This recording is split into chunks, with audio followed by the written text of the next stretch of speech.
What's good, Savages? Welcome to another episode of Blue Collar Sports. I'm Savage Paulson, and with me, as always, is the hammer of sports talk, because when he makes a point, it hits hard. Zach McGibbon, how are you? I'm doing pretty good, Stefan. I love these intros each and every time. It gets me fired up. It gets me ready to go, especially knowing that, we're getting up to the new year. We're getting up to 2026, and there's Yes. so much happening in the sports world. So really looking forward to breaking it all down. This is the New Year's Eve edition of Blue Collar Sports. It's the time of year when the clock hits zero and everything resets, but not in sports. Nothing really ever resets in sports. There's a lot of storylines, a lot of things going on, especially in football, in the NFL at this time of year. There's a lot of things we're going to talk about, including a quick recap of a few things from Week 17. We're going to look forward to Week 18 and try to give you guys a preview of what's coming up in the NFL this weekend. We're also going to talk college football with the playoffs going at it tonight and tomorrow. 4 big games in college football playoffs. I'm also going to ask you, Zach, what your favorite moment of a sports moment of 2025 is. I think I have a guess of what it might be, but I think it's pretty much every Canadian's favorite sports moment of 2025. But we might have some surprises. And better late than never, I did listen to the episode of This Is Wrestling where you gave your reaction to Cena's last match. And I must say, I wasn't completely surprised, but I was a bit surprised by your reaction. So we'll quickly go over that, because I also want to give my reaction, which I don't think I ever had time to give. I did talk about it with my wife and son and a few other people, but I never got the chance to talk about it on the podcast. So let's get right into it. Let's give ourselves a quick recap of Week 17. A lot of things happened, Zach. There was a lot of football, a lot of important football, a lot of key matchups. Let's start with the New England Patriots clinching the AFC East in a big matchup last weekend, and Drake May shined, 5 touchdowns. He definitely rose to the top, I think, in the MVP power rankings.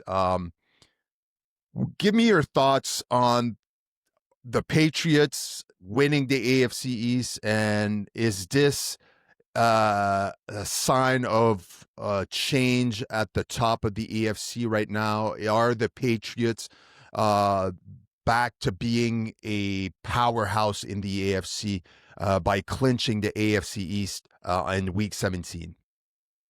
Certainly helps them get back on track to that. Right. I think in terms of, this year, I think there were some expectations. What would Drake May look like heading into his second season? And, how would this team look under Mike Vrabel? Obviously a new head coach. That's going to, bring a lot of questions with it. And it was going to be a bit of a tougher division because, going in, there were some questions about the Dolphins heading in. I don't think people expect them to have this much of a drop off, especially at the start of the year. They have ended up being much more competitive in the second half than I think people were expecting. But you look at that division, and then obviously the Buffalo Bills have just been dominant in the AFC East for the last couple of years. And so I think there was a little bit of surprise that this would be the year that the Patriots would come back and win the division. I think there was a lot of people that kind of had them circles like, let's see what they could do with this new squad and see what they're able to do and what can Drake May do now that he's in, and it's going to have a bigger role. They bring in a bunch of options for him as well. So I think they're on the right path for it. I'm still kind of hesitant with that schedule that they've been on because, like you mentioned, it was a dominant victory, but it was also the New York Jets. Right. And it was the New York Jets' third-string quarterback and Brady Cook. So it's tough for me to come on here and say, bang the table and say, yep, we're back, baby. The New England Patriots are back or whatever. But I certainly think the big question for them will be, come playoff time, whoever they get in their playoff game is, will they be able to perform at a high level? I don't even think in my mind if they lose, it'll be a disappointment. I think they've already kind of exceeded a lot of expectations this year. Right. I think the idea will be like, how does Drake May look in a big competitive environment like a playoff game? Can he play at a high level in a playoff game? And even if he doesn't win, is there enough there where you could go, okay, he could build off of that success, he could build off of that momentum and bring it forward for the next couple of years. So I think there's a lot. If you're a Patriots fan, you're really happy with how things are going. You got a quarterback that's in contention for the MVP right now, might win it. Who knows? We'll see. But he's certainly in contention for it, in the top three at least. And then you've got a defense that feels reinvigorated. The coach, Mike Vrabel, has brought back that Patriots way mentality into the organization. And I think there's a lot to be excited about with the New England Patriots heading into the playoff time. But I do think it also has to be mentioned too, heading into the playoffs. Usually we don't touch on the outside the football field stuff, but when it comes back to relating to what's going to happen on the field, I think it's important to mention. You know, you have the stuff happening with Stephon Diggs right now.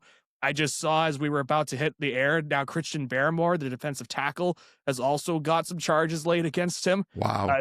So it sounds like things are getting a little rough, especially the timing of it all heading into playoff time.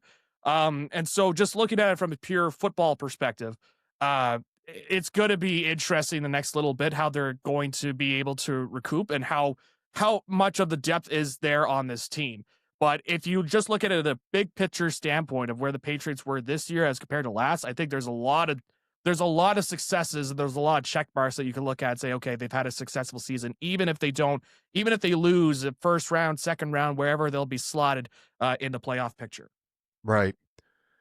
I think it's important to set up the fact that their schedule was really I wouldn't say easy, but compared to a lot of the schedules that other teams in the AFC had, that their schedule was definitely not as difficult as some might think. So the big question mark is, are the Patriots for real, or is this a result of their schedule? The real question is going to remain, it's going to be answered when come playoff time, because whoever they're going to face in the first round of the playoffs, no matter if they get a bye or not, it's definitely going to show if they're for real or not and if they're able to contend. Now, I will say this, Drake May definitely surprised me in his second year as quarterback of the Patriots. He's definitely surprised a lot of people. He's definitely, like I said, I think he's the MVP leader right now. As far as it's going to be between him and Stafford, and I think with the game that Stafford had in Week 17, I think the odds are pushed in the favor of Drake May winning the MVP, unless things go really wrong in week 18 and Stafford has a hell of a game. We might be back to a bigger discussion after Week 18, but at this time, I think it pushes Drake May at the number one MVP contender, MVP power rankings for me, if you want. Yeah, it's going to be interesting because there's a lot of changes in the AFC this season that happened. A lot of teams that we were expecting to win or to keep winning didn't win, and now we have the Pats going up. But I mean, we'll go into it when we go into the Week 18 preview. We'll talk more about the Patriots, but definitely clinching the AFC East, a big step forward for the Patriots. You know, big first year coaching for Vrabel. I think he's in talk of being the coach of the year with him and Shanahan and other guys. There's a lot of coach of the year candidates. I know. It's tough to really like. Liam Cohen also deserves a lot of credit for being able to turn around that Absolutely Jaguars squad, and so Mike McDonald's in Seattle as well. Like, there's a lot of coach of the year candidates this year. It's going to be. I'm interested to see how the votes are kind of spread out this year when it comes to coach of the year. Yeah, that's going to be really interesting because, like you said, there's a lot of contenders, a lot of surprises, and it's definitely going to be interesting. Maybe not as interesting as the MVP voting, but definitely coach of the year, I think, is going to be a bigger talking point because of how maybe unexpected or how surprising some of these choices will be. Moving on in the AFC, in the Week 17 recap, I want to quickly talk about, because this to me might be the biggest surprise this year, one of the biggest surprises. and is the Lions being eliminated from playoff contention after the Week 17, losing to the Vikings. Um, I think we understood early on in the season with the offense coordinator going on to coach the Chicago Bears that there was going to be a big question mark as far as would the Detroit Lions be able to be the juggernaut they were last year without Ben Johnson as their offensive coordinator. And they weren't horrible, but 8-8 right now. Their record, I believe, is it. To me, it's the biggest surprise. I didn't expect them to miss the playoffs. So I want you. Can you give me your thoughts on the Lions? Did you expect them to drop off this drastically after they lost Ben Johnson as their offensive coordinator, or were you kind of surprised by the whole thing? I thought they would maybe take a step back because I think it's becoming more clear how good of an offensive coordinator Ben Johnson was for that team. And especially now what we're seeing in Chicago, how he's been able to really get Caleb Williams to the next level. And Caleb Williams has gotten the most fourth quarter comebacks in the NFL. Yeah, So he's done a good job. There was again, it was a little bit of a rough start, but you kind of added up to new coach, new system, trying to get used to it. Plus, it's a second year quarterback and all this stuff. So, um, but it's interesting. This stat has been going around a lot when it comes to Ben Johnson and the Dan Campbell era for the Detroit Lions. But Dan Campbell's record without Ben Johnson as the offensive coordinator is 11 wins, 21 losses, and a oof, tie. Contrast that when he did have Ben Johnson, he's 36-15 with Ben Johnson. So it's interesting, right? Because when you look at that Detroit Lions offense, I think the big thing that continues to be prevalent with Jared Goff is that I think he's a good quarterback, but he can elevate himself to the next level with a really good offensive coordinator. We saw that in LA with the Rams with Sean McVay, obviously getting the play calls into his ear. And Jared Goff was playing really great football there for the Rams, but he came with his flaws. He goes over to Detroit. Ben Johnson becomes the offensive coordinator eventually, and then you see what he was able to do. Like I think there's a different mojo when Jared Goff has like Ben Johnson in his ear as opposed to other offensive coordinators. Dan Campbell had to take over the offensive play calling as well throughout the year. And I don't think I don't think he's been bad. I think it's just been it doesn't have the same like punch that you usually get with the Detroit Lions for the last couple of years, right, especially the talent on offense that they have. So looking at all that, I think certainly it's becoming a lot more clear how much Ben Johnson was a factor for that team and how influential he was. And one of the kind of underlying things as well is, and I know he's not doing so well in New York, but Aaron Glenn also no longer being the defensive coordinator for Detroit as well. As so when you have your offense and your defense having completely new looks, you try to have some sort of stability and similarity as much as you can when you have the next person take over. That's why you see a lot of times when these highly sought after offensive coordinators, defensive coordinators, they like to hire within the team because obviously they did a really good job there to get hired. right, So they want to try and continue that system, continue practicing that system. But play calling is such a fine art as we're starting to learn a little bit more about. Like there is sort of a thing about like being able to pick the right play call at the right moment during a football game. It's not easy, right. obviously. So I think that kind of is what goes back to it. I thought maybe the Lions would get into a playoff spot because I figured it would be a much more competitive NFC North. But I am a little surprised they didn't make the playoffs this year. Again, it wasn't like they went 4-13 or anything like that this year, but they certainly did take a step back. And I think there are going to be a little bit more questions heading into next season. How much of good coaching and having a great system around the Detroit Lions plays a factor with them. And I think right now, if you just kind of look at the records at the face value, I think it's pretty clear how much Ben Johnson was so instrumental to that football team. Yeah, I think it was a big surprise for me because I saw them as taking such a huge step forward when Dan Campbell became their head coach. And from one season having won barely 5 games, I believe, to the next season finishing first and being so strong and making a push in the playoffs.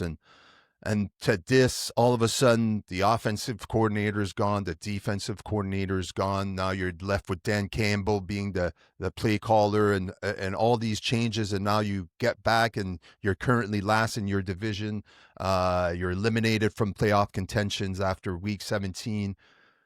Yeah, it's a big surprise. I think it's a surprise to many of us. I'm hoping for the Detroit Lions that it's just a matter of figuring it out, maybe switching things as far as the offensive coordinator and things like that going forward. That it doesn't mean that they're on their way let's face it, like Jared Goff is a great quarterback, but he's also been in the league for a long time, and they're going to get to a point where the discussion is going to have to be had of when is Jared Goff going to take a step back as far as production on the field as QB1.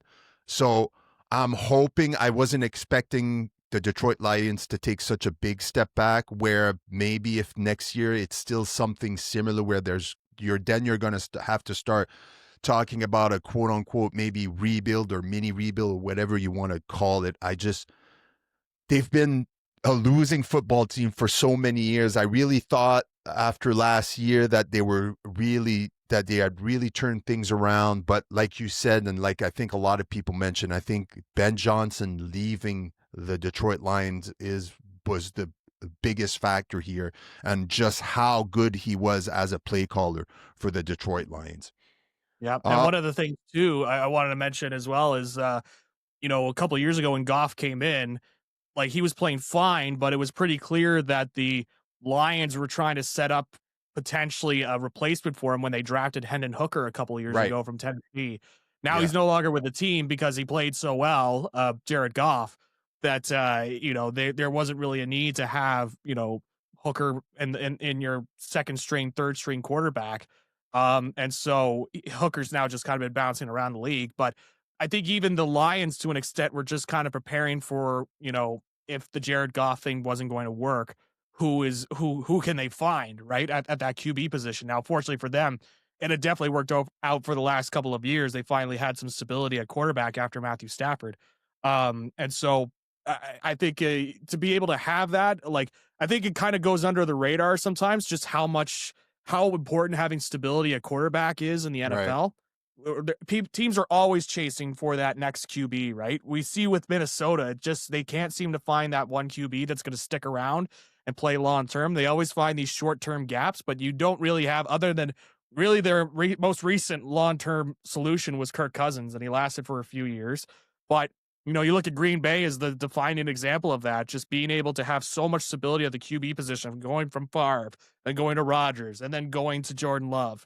And then you take the flip side of that, you got the Cleveland Browns, who have gone through more quarterbacks in the last 20 years than I think the Packers have ever had in their franchise history, right? So it's like, it really just kind of show when you do have the stability, how much it plays a factor into a team's success. And so I think for the next little bit, I think next, I'm going to say 2 years, it's going to be crucial for Jared Goff to show that he could still be a number one QB in the NFL and be a contributor and a winner. But it wouldn't shock me at all if, even if this upcoming draft, if the Lions decide to go fourth, fifth round and decide to draft a quarterback to try and find somebody, just in case, because you can never be too sure. And you see a lot of these teams try and find these younger quarterbacks that they could develop and mold into their system, so that when they get thrown in there, barring any sort of injury, they can at least know the system and play it well enough that they could carry over. So, yeah, this Lions team is very interesting. Again, they take the step back this year. I think you could write that off. Some teams, they have their step backs, like the 49ers have had that over the Right. last couple of years, but they're still considered an elite team. So every team has their setback. So you kind of chalk it up to a down year, but then next year is going to be interesting. It's like, okay, is this a pattern? Is this a trend that we're now seeing, where we're starting to see this downward trend with the Detroit Lions? Uh, yeah, it's definitely going to be an important year for the Detroit Lions next year. Just like you said, to make sure they show us that this was just an off season, and that a one off type of thing, and that they're still one of the juggernauts in the NFL. Before I get to my third point, and last point for the Week 17 recap. I want to talk to you quickly because you mentioned the Dolphins. Yep. They fired their GM, I believe, midway through the season, about Yep. midway through the season. Hill gets injured in that gruesome injury, knee injury, out for the season. Um, we all knew he was unhappy. There was a lot of rumors of how dysfunctional maybe the locker room was getting with the Dolphins. We had spoken, you and I, many times about potentially McDaniels being the first coach being relieved of this duty early in the season. That's what the odds were saying. That's what here. This is what we were seeing here at Blue Collar Sports. They've kind of turned it around ever since they kind of fired their GM and the Hill is gone, and they kind of. Uh, is this really why the Dolphins were not really were dysfunctional? Was it a locker room issue, or is McDaniel going for? Because I know there's a lot of rumors that at the end of the season, chances are it's going to be mutually agreed upon that they go their separate ways, quote unquote. He'll get fired by the Dolphins. And he'll move forward. I even saw rumors today that he might be linked to the Browns head coach job, which who knows? I've heard so many. There's so many rumors from week to week in the NFL. Some that are valid, some that are just somebody in their basement making it up on Twitter or X, and it Right. goes viral because it makes sense. Under Cleveland Browns insider, and then they tweet it out, right, or something like that. So yeah. So quick thoughts on your analysis on the whole season for the Dolphins, because if you only were to judge a team on their second half of the season, I mean, the Dolphins are 3-2, I believe, in their last 5 games, or 2-3. It's not great, but they've definitely been playing better football ever since the whole rumor mill kind of quieted down after they fired their GM and Tyreek Hill got put on the sideline with his injury. And even now that Tua's been benched, I know it was a big talking point just last week, but now we look forward with Quinn Ewers at their quarterback. I know they lost, but still. Do you think that moving forward, the Dolphins are in a rebuild mode, or is it just a few tweaks here and there? McDaniels might stay. What are your thoughts on this quickly before we move on? Yeah, it's interesting with Mike McDaniel because I think if he was let go, he'd be a top coordinator hire in the NFL. I think somebody would absolutely pick him up as an offensive coordinator. I still think he provides that creative juice there. I saw an idea kind of being floated about because the Chiefs have taken a step back this year, obviously. That maybe he goes to be the offensive coordinator for the Kansas City Chiefs. And they get rid of Matt Nagy, which would be very interesting under Andy Reid's system. It would be a little bit of a clash of two different systems, but I'm not opposed to that in terms of just seeing what would happen there. But I think the thing we have to remember with Mike McDaniel, and I think I mentioned this on the last episode too with Blue Collar Sports, but Mike McDaniel has brought the Dolphins their most success in the franchise since the start of the 21st century. There has not been that much success. The Dolphins are kind of the epitome of average over the last couple of years. There's been some years where they've been really bad and then some years where they've been pretty good, but they've always been consistently in that middle range.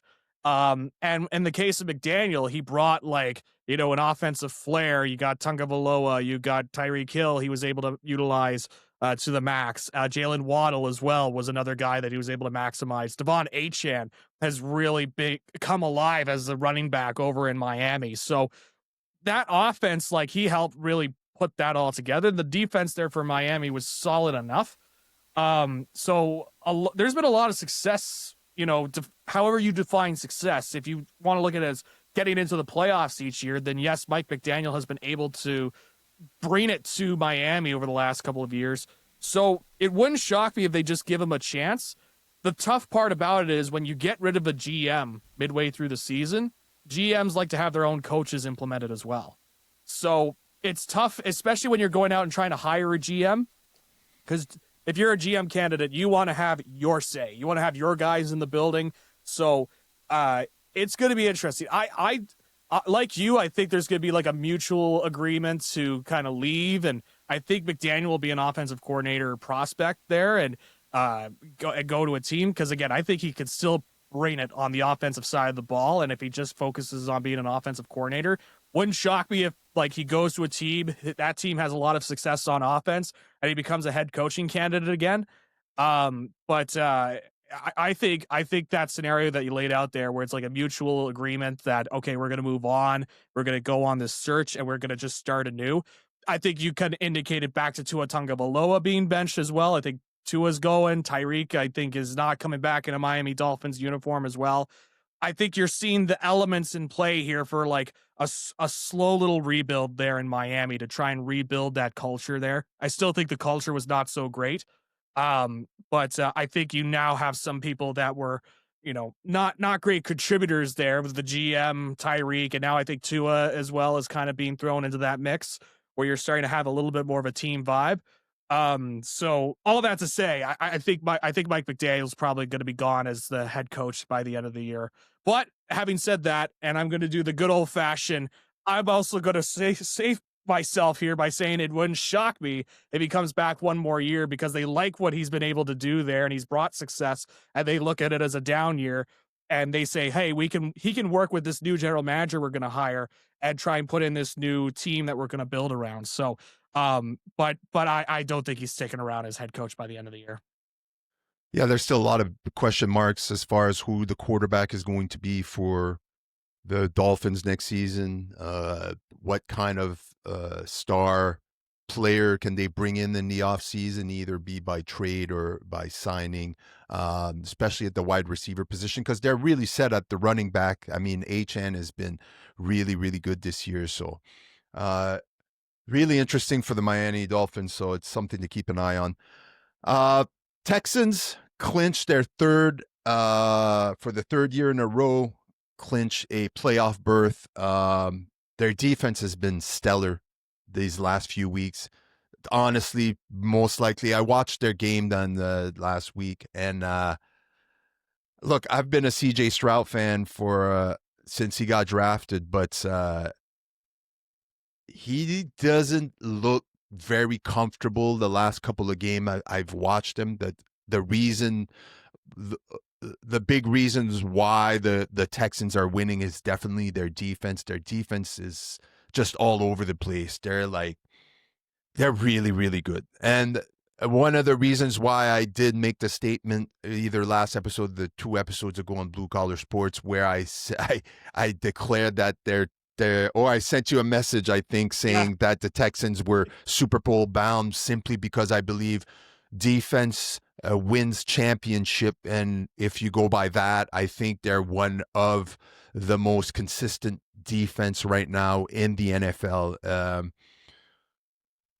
But CJ Stroud needs to play better if they're going to have success in the playoffs. They like I said, they're in the playoffs right now. They've done like for the third year in a row, and correct me if I'm wrong, but I think for 3 years, I think they were out in the first round. I think they either lost in the wild card, and if anything is going to be different this year, and as good as the defense is going to be, depends on the matchup, right? Right now, the potential matchup would be the Steelers, and well, being a Steelers fan, right here. There you go. I'm still willing to admit that the Steelers are the weakest team in the AFC if they do make it. It's win or go home next week, and we're going to talk more in details about that because I got some very strong, opinionated feelings about what I saw from the Steelers in Week 17, what I saw from the referees in Week 17. My conspiracy theorist mind was rolling down the hill as we go, and I'm going to step into that. I'm going to put my tinfoil hat later on in the show, but for now, I'm going to keep my blood pressure down and my nerves calm. To say that the Houston Texans are, I think, someone that I'm going to keep a really close eye on for these playoffs. But again, I think CJ Stroud really needs, It's a weird thing. I don't know if he's playing injury. I know he had an injury this year, and I know he missed 3 games. And I know when you get late in the season, a lot of these guys, if not most of these guys on any NFL roster, are banged up, either be quarterback, wide receiver, offensive, defense. It's American football is extremely demanding sport. It's physically demanding. There's not one player right now not playing with some sort of strain, ache, some sort of injury. Uh, but I saw CJ Stroud underthrowing a lot of his receivers. Like there's just something missing. His footwork is just not there when he's throwing the ball, when he's forced to move out of the pocket and make quick decisions on throwing the ball. He seems to either underthrow or really badly miss his wide receivers. So he's definitely going to have to pick it up in the playoffs if the Texans are going to go on a run here. But quickly on your side, Zach, what are your thoughts on the Texans making the playoff, and do they have a legitimate chance of winning a wild card matchup and moving on in these playoffs? I think they do. That defense you mentioned is really going to be the thing that's going to put them over the top.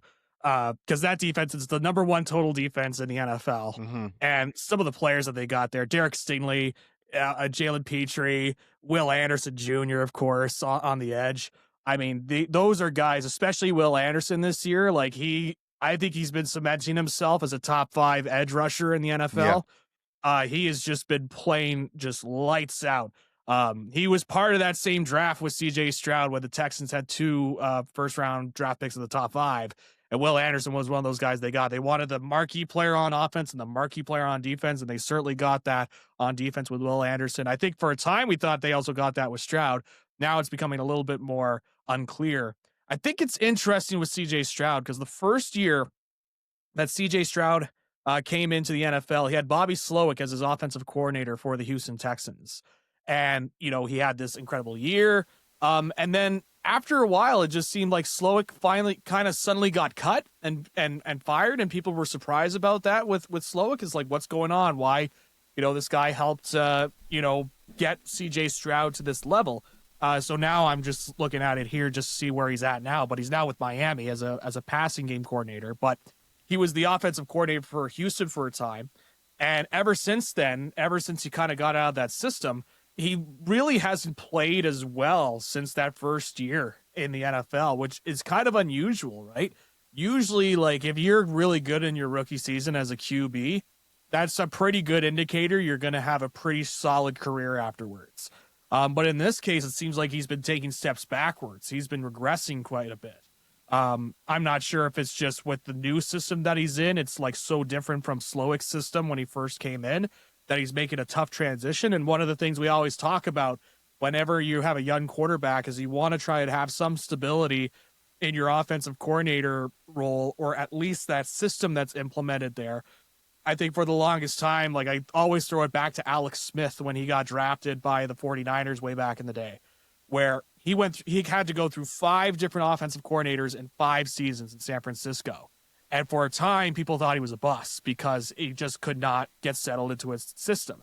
He goes to Andy Reid. He then is finally able to pick it up near the end, gets traded to Kansas City, and then has his best years in Kansas City under Andy Reid, provides stability there, and then he turns into a really solid quarterback option. So all that to say, when it comes to the Texans and CJ Stroud, you're right. Like, he is going to be the one that needs to step up here and show why he was a top quarterback prospect heading into the NFL draft a few years ago, and why there were some people that said he should have been the one selected over the quarterback there in Bryce Young in Carolina. I was one of those people that said I thought CJ Stroud was the better prospect than Bryce Young. And for the first year, I was looking like I was the smartest guy in the NFL draft room. But now it's amazing how things change. Now Carolina all of a sudden is battling for a playoff spot in this part of the season, which I don't think anybody expected this year. But with the Texans, like, you're right, that defense is going to be the thing that's going to help win them football games. And I think there's enough on offense there. Like, there's some talented players on offense that the Texans have. Like a Nico Collins is a really strong wide receiver 1. Dalton Schultz, I got to see Dalton Schultz when he was playing in Dallas, and he's a strong tight end. And their running back situation is kind of interesting there because they relied on Nick Chubb for a little bit to try and see if he could get back to a level. He hasn't been able to. They've been relying on Woody Marks, but I think at the end of the day, I think with this Texans defense, it's you still have to score points at the end, but I think that was at the end of it all. I think they'll have a strong chance. It certainly depends on who they face in that first round. Like if it's a team, and I'm sorry to put your Steelers down Oh, here, please. Stefan, but if the Steelers, if they take on that Steelers offense, in the first round, like I think that defense is just going to mangle them. I think that's just a really, really good defense. So it's really going to depend on their first round matchup for sure. But I don't know if they'll go as far as a Super Bowl. Like, I don't think this is the 85 Bears defense where they Mm, could just carry them into a Super Bowl. But this is still a very good defense. Don't get me wrong. They're a fun team to watch on defense. I agree. Um, Before we move on to week 18 and give our thoughts on what we think is going to happen and all the exciting matchup, do you think Malik Willis is going to be a QB1 for a team next season? It's interesting, right? The way that he played, this past weekend for Jordan Love.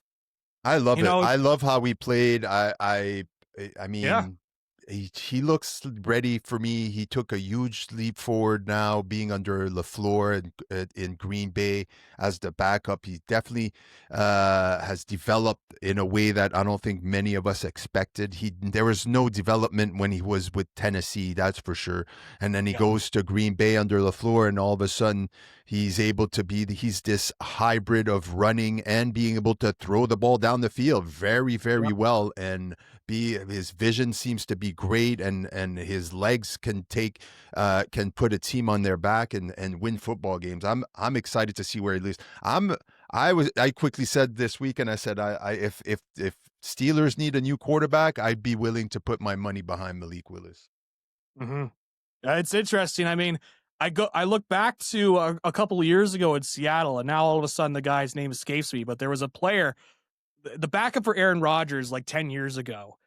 He had this like unbelievable game. He had like 5 touchdowns. And he threw for 450 yards. It was a game so good that Seattle signed him to a multi-year deal and paid him tens of millions of dollars, right? Because they were like, wow, this guy is playing unreal. And then he ends up going to Seattle. He doesn't get the start. You know why? Because he got beat out in training camp by Russell Wilson. So a rookie Russell Wilson. So I'm trying to remember the guy's name all of a sudden. I always like to bring him up, and then I completely forget his name because it was such a short peak in 2013. Matt Flynn. Matt Flynn is his Oh, name. wow. Wow. Yeah. So Yeah. if you search up Matt Flynn, you'll find like he has this like career game where he throws for an unbelievable amount. Yeah, he throws for 6 touchdown passes and 480 yards. Both were single game records for the Packers. Matt Flynn held it at that time. There's literally a Wikipedia page dedicated to Matt Flynn. This is 2012. And it's you kind of look at it, it was against the Lions, it was a high scoring game, but he played so well that he was able to get a multi-year contract out of it. He signed a 3-year, $26 million contract from the Seattle Seahawks to be their presumed starting quarterback because he played so well in that game. So I always think about that. Whenever you have the one quarterback, all of a sudden they unload, right? In the case of Malik Willis, he's able to just launch and you're like, wow, like you didn't realize he had this sort of ability. But I always go back to Matt Flynn and I was like, oh well, you never know who if it's like a one game wonder or anything like that. But I will say one of the things we talk about on this show a lot is that there are certain situations and certain offenses that quarterbacks, when they have weak rookie campaigns or fall short of expectations, they stay in the league, they take a backup role, and they go into one of the more stable organizations. They learn under the wing of some of those different offenses, like the Shanahan offenses of the world and the Andy Reeds and all that. They sit there, they learn, they get there for a few years, wait for their opportunity, then their opportunity comes, and all of a sudden it's like, oh, this guy's really stepped up. I think you go back to Geno Smith a couple of years ago, not this year, obviously, but a couple of years ago with Seattle. Geno Smith, it's like, wow, who knew that Geno Smith had this ability in him? Now he's a Pro Bowl quarterback. Sam Darnold now, right? For a time, it looked like it was going to be Daniel Jones, where it's like, wow, he went to a different area and learned under this system, and now he's a much better quarterback heading out on the football field. Malik Willis could be one of those guys, and he's still young. Like, there's a team that would be willing to take a chance on a Malik Willis. He's 26, so like certainly if he shows enough here over the next little bit, I'm sure a team will, take a flyer on him and see what they've got and potentially have him compete for a starting role. Right. It's interesting to see because I like him.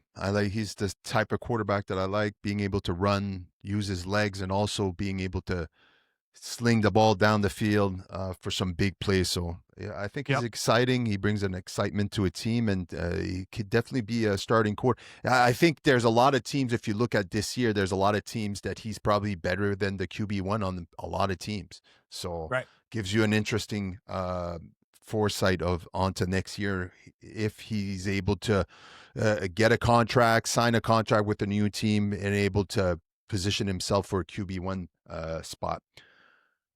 We got week 18 coming up. A lot of football this weekend, a lot of meaningful football. One of the games I'm most likely, other than the Steelers and the Ravens, I don't know if I'm really looking forward to this game. It's just the nerves are going to be so high, and I'm going to be just so nervous about my Steelers just winning and making it to the playoffs. Aaron Rodgers trying to make one last push late in his career to trying to make it to the playoffs and make a run here. Other than that game, I'm looking forward to the 49ers versus the Seahawks for the NFC number 1 seed. Two teams right now on a 6-game winning streak. I think the 49ers, to me, look like a Super Bowl contender. So do the Seahawks. The Seahawks have been strong. I think this game is important most for Sam Darnold. I think with what happened last year at the end of the season and how they kind of fizzled out when they made it to the playoffs, lost their match, lost the 2 last games of the season. I think this is a big statement game. If the Seahawks are able to come in and Sam Darnold is able to have a great game and the Seahawks are able to lock in that number 1 seed, I think it kind of puts all of that to rest and all those question marks that he has attached to himself to rest. But then on the other side, you have the 49ers, which we spoke about it before on this show, just how they've been able to put themselves in this position with all the injuries they had. I mean, Mac Jones was QB1 for a few games there, and they looked unstoppable even when he was at QB1, which then Brock Purdy comes back and he looks even better than he did before his injury, having five TD game last week. Like everything seems to be gelling at the perfect time. I know there's some question marks with injuries still for the 49ers, which might play a big important role in this matchup against the Seahawks coming up this weekend. But in your opinion, I'm going to ask you straight out, who do you think is going to win this matchup? And is the winner of this matchup, should the winner of this matchup be considered the favorite to come out of the NFC in the playoffs? So, latter part to that question, yes, I think so. I think this is very clearly one of the strongest, like that whole division that they're in with the Rams too. Like that division is just loaded with talent right now. And the Rams are kind of on this downswing. We saw with their football game against the Falcons this past Monday night, where, I think he touched on it too, that certainly hampered Matthew Stafford's MVP hopes if he was supposed to. Now he's still statistically on paper like one of the best, if not the best quarterback in the league. Right. So that's going to be interesting there, but it certainly puts a damper on that. So I think with the way that these two teams are playing right now, the Seahawks and the 49ers, I think this is a very strong possibility that one of these teams will represent the NFC in the Super Bowl. The 49ers are always that team. When they are fully healthy, they are one of the best teams in the NFL. And that's been the problem, though. It's that they are never fully healthy. It is just a system that has just driven them into the ground. And in this case, I think the coaching job that Shanahan's been able to put together here to keep this team not only competitive, but competing for the first spot in the toughest division in the NFL right now, I think means a lot. So I look at this. So I think the 49ers are going to win. I think that 49ers team has just looked unstoppable the last couple of weeks. Like with the Seahawks, they've obviously won a lot of their football games. You mentioned they're both coming in on lengthy winning streaks. Hmm. And I don't want to take away from what the Seahawks have been able to do. And I think Sam Darnold was able to get that comeback against the Rams, a while back. And I think that also kind of alleviated some concerns like, oh, it can Sam Darnold be that guy that can keep a team in it for a full 4 quarters of football? But this 49ers team looks so good right now. They look just tremendous. Brock Purdy has been playing some of his best football I think I've ever seen him play. Absolutely. And you could see the swagger too all of a sudden that's coming out Yeah. of Brock Purdy. There's a His great story confidence is sky high right now at oh, perfect timing unreal. for riding into the playoffs.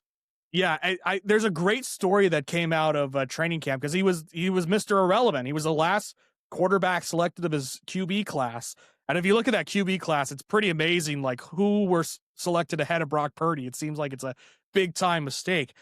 But there was this great story. I think Kyle Shanahan told it where, it's training camp and Brock Purdy's coming in and nobody's really expecting too much from the guy. They're like, oh, he's competing to be the third string guy and see if he could get on the roster.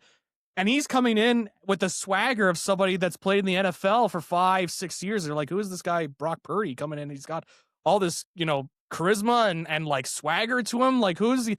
And then he's going out there in training camp and he's slinging it and he's like taking the lead on the offense. He's correcting wide receivers on how to run their routes. And this guy's a rookie, a 7th-round rookie, like leading the offense. And it kind of took the staff back a little bit. And they were like, this guy is like playing with a little bit more of an edge. And now you're really starting to see that here the last couple of weeks, some of that swagger and that edge that Brock Purdy is playing with. You can see the confidence really shooting through.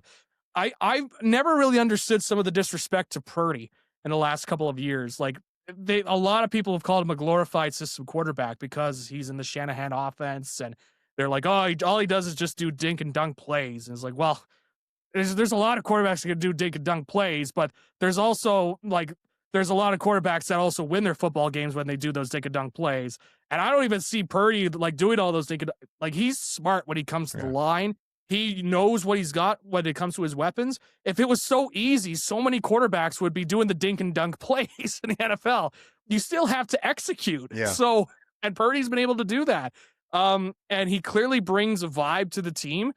It's in a lot of ways, it kind of reminds me of Baker Mayfield, in terms of he brings an energy to the team that's kind of got them fired up. It's like, all right, we're going to play for you. And there was obviously some concerns midway through the season when he had the turf toe injury, and it seemed like he was just having a tough time getting back on the field. But these last couple of weeks, 300, 400-yard passing performances, 5 touchdowns one game, 3 touchdowns, then 2 rushing touchdowns the other. He has just been controlling this offense, and he has been so key for the 49ers the last couple of weeks that, like you mentioned, he's getting hot at the right time. So I'm really excited. I think this 49ers team is just a way more complete team.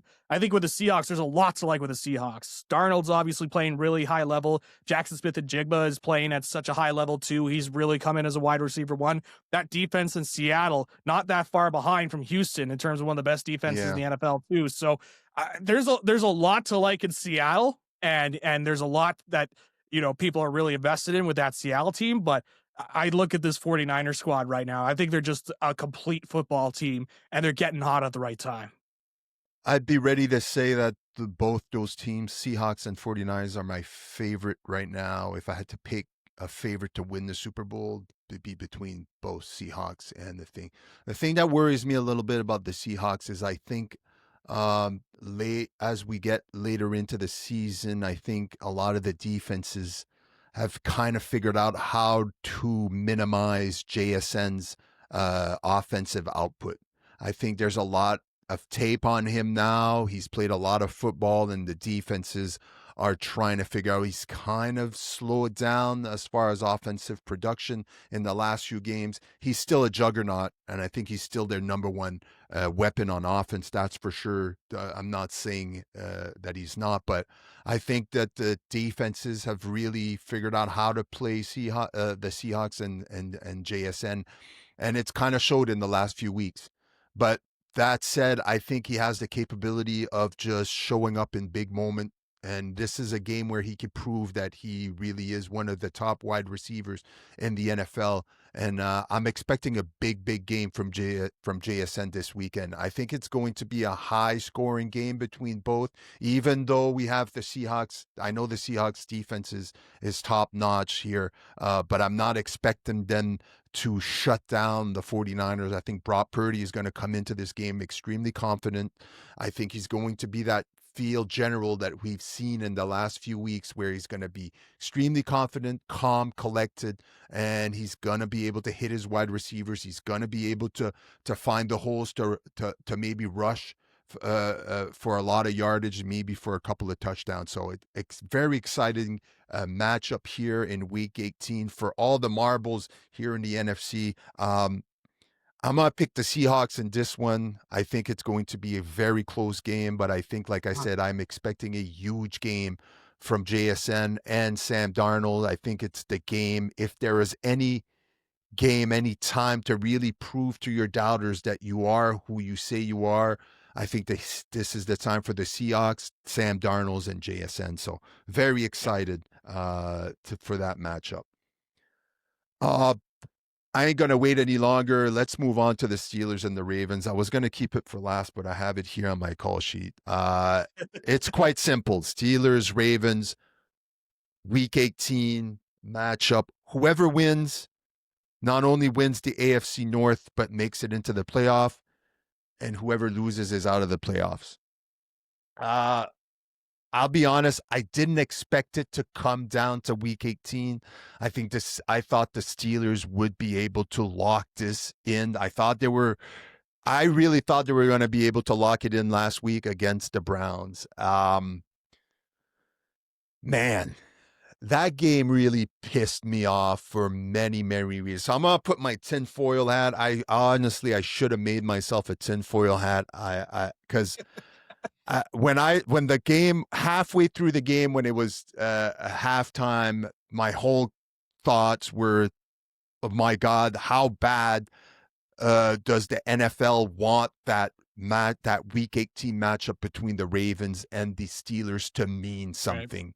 That was my whole thought, because there were certain calls on the field where I was like, I can't fathom these refs making this call in the Week 17 matchup against the Browns. Now, I will say this.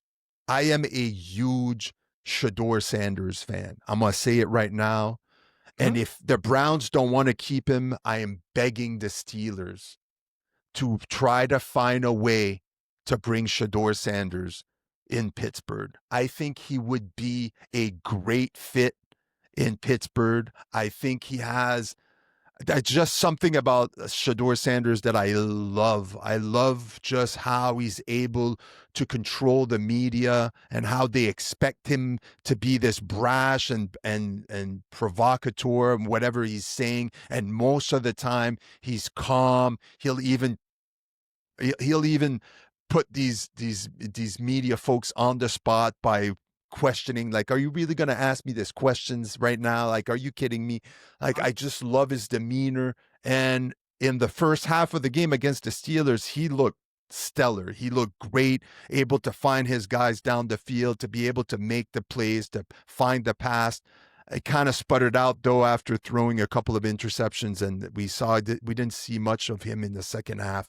But we didn't see much of the Steelers offense at all during the game. And that's really what worried me about the Steelers. Is this one-off? But we've seen it many times throughout this season where the Steelers just can't seem to find some rhythm on offense. Now, I will say it doesn't help that their number one wide receiver, DK Metcalf, was suspended and will be suspended, which is my biggest concern going into this Week 18 matchup against the Ravens. Yeah, so I'm going to remove the tinfoil hat. I won't say more about that, but I will say it did make me feel like there was a point during the game where they were doing everything possible for the Steelers to lose so that the Week 18 matchup does matter. And now we're here. Put the results aside from that the Browns won, sets up a matchup against the Ravens, divisional matchup.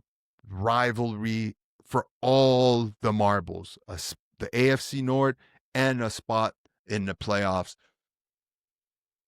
Um, Go Steelers. I'm obviously picking the Steelers. I think this is just like I said for the Seahawks. I think this is the time where even though they don't have DK Metcalf, there's someone on offense is going to have to figure out, I'm going to put this team on my back and I'm going to have one hell of a game. I'm having a hard time figuring out what wide receiver is going to have a big game because I'm like, who am I picking here? Am I Right. picking Adam Thielen? Am I picking Valdez Scotland? Which, I mean, don't get me started on them going 3 times in a row Yep. on the last drive of the game. I mean, the guy's been with the team for 2 weeks. Can we calm down? Can we throw the ball somewhere else? Where's Gainwell? I will also say this, and this is the another thought I completely forgot. It just came to me. Um, the Pittsburgh Steelers were definitely more worried about not having Myles Garrett break the sack record on Yes. on Aaron Rodgers than they Yeah. were of winning the football game. It was extremely apparent. That's kind of what took Gainwell away from the offensive output, I think, is that they were putting him in position to kind of double team, to block for Rodgers. Somebody's going to have a big game. I'm not sure who it's going to be. Either Rodgers is going to have to start slinging in, he's going to have have the confidence in his wide receivers to be able to pass the ball down the field because their running game hasn't been there all year. I don't think this is the game where all of a sudden Pittsburgh this offense breaks out and scores 40 plus points.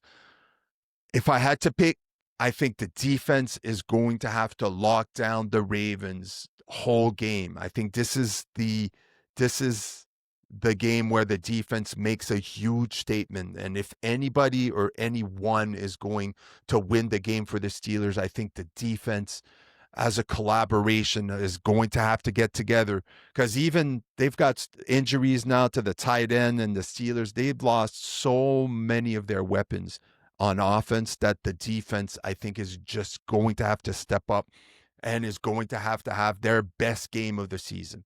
Now, I don't know if Lamar Jackson will be playing, but I don't even think that matters, to be honest with you, because I don't think Lamar Jackson, even if he does play, he won't be 100%. He's not going to be as effective as we've known him to be in the past. So I don't think he's the biggest factor in this game. He's definitely a factor, but I think the defense for the Steelers is going to have to show up and just stop the Ravens in this game if they're going to win this game. Yeah, it's going to be interesting. I mean, just as an outside observer and just like looking in, I'm certainly interested. You got me in with the Ravens Steelers rivalry. I love the idea that they wanted to hold off of the Browns losing to the Steelers so that they could get this Right. big marquee matchup. I it's funny with Pittsburgh, man, and I know you are a fan and you watch the games each and every week, but it's just they always find like they're the most frustrating winning team I think I've Yeah. ever seen. They have a winning record, and yet it feels so frustrating to watch them win football games because they're kind of dragging and clawing themselves into football games. Like you have some games where it's like, wow, they beat some pretty good teams, and then it's this Browns game, as you mentioned. It's like, how are they only putting up 6 points against the Browns? Like, I Yeah. know that defense in Cleveland's really, really strong, but boy, like it's still like it's just kind of something to watch. And I don't know if it's like a coaching masterclass that they're able to win all these games and have all these winning records, or if it's just sheer luck, or again, Mike Tomlin sacrificing himself to the gods so that he can get his 9-8 record, Yeah. for another year. Like, I don't know what it is. Like, I can't explain it, but I will say, just as an outside observer of the AFC, I the AFC North, I think it's going to be a real fun football game. I'm interested to see how they do. Lamar Jackson, of course, is going to be a factor when he comes back. He has not played well when he's been in. Right. That Ravens team has just looked off this year, especially at the start of the season. So And there's been some rumblings about, how is the relationship between John Harbaugh and Lamar Jackson over there as well. So I think it's going to be an interesting franchise to see into the offseason. Certainly not the team I think we all expected when we started off this football season, but it's the way it goes. And I am looking forward to this football game. Like you mentioned, I think it's going to come down to defense here and just which defense is going to be stronger because I don't think either of these offenses right now are just lighting it up. But that sometimes is AFC North football, where it's like Yeah. you get the defenses going against each other, and it's going to be slow and it's going to be cold, and you're going to like it, and you're going to Yeah. watch this AFC North football matchup. I am definitely going to get on my knees and do a lot of praying before the game and asking my God to help me out here and help out the Steelers for sure. Yep. Um, Panthers versus the Bucks, another key matchup in Week 18. If the Panthers can win, they'll win the NFC South.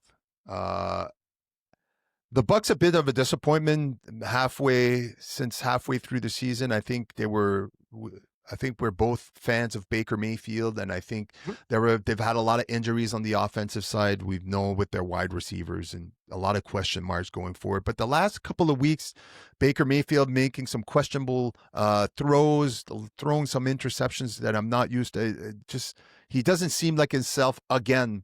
There's a lot of things that come into being a factor late in the season: injuries, fatigue, all these things. Football is extremely demanding physically. So there's a lot of things. It's hard to expect these elite quarterbacks to play elite every single week. So especially late in the season. Panthers on the other side, like you mentioned earlier, a big surprise. One of the biggest surprises here. I don't think we're expecting the Panthers and Bryce Young to be this team battling for not only for the playoffs, but for the NFC South title. So quickly here, before we move on to the more talk in the NFL, important key matchup, Panthers Bucks. What do you see happening in here? Do you think the Bucks are going to keep sputtering, and the Panthers are going to take advantage here, or are the Bucks going to have a great game and lock in this NFC? Because even if the Bucks win, I believe they still need other teams to lose in order to win the NFC South. So I think right now Panthers going in favorite here because they did win their Week 16 matchup here as their head-to-head. Yep. Yeah, the Bucks have just been talk about a tale of two seasons. Like for a start, it seemed like when it came to the Bucks, the way they started, we were on here, and at least I was thinking, this might be an early MVP candidate here. Absolutely, we spoke about him many times. Yeah. Oh yeah, and I was like, oh, he looks really, really good. And there was a time when Mike Evans was gone, Chris Godwin was gone, and Ibuka was gone, and so it was like all of their stud receivers were gone, and he was still playing at a high level and still being able to contribute. But this second half, they have just been sputtering, and they just seem lost out there. I've just kind of been seeing with others. There's been a lot of talk about Todd Bowles as the head coach. Is this going to be his final year if he doesn't clinch this NFC South for the Buccaneers? Because I think they were coming in with everything that was looking like in the NFC South, where the Falcons are an inconsistent football team. Sometimes they look really good, and then sometimes they look, like garbage. Can I stop you here? I need to say something quickly about the Falcons. Sure. I never understood why Cousins was getting so much quote unquote hate as a quarterback. And then I watched him play in Week 17 and I was like, oh, now I get it. Yeah, I understand now. There is something about him not wanting to take sacks so much that he's willing to just throw the ball away in the middle of the field.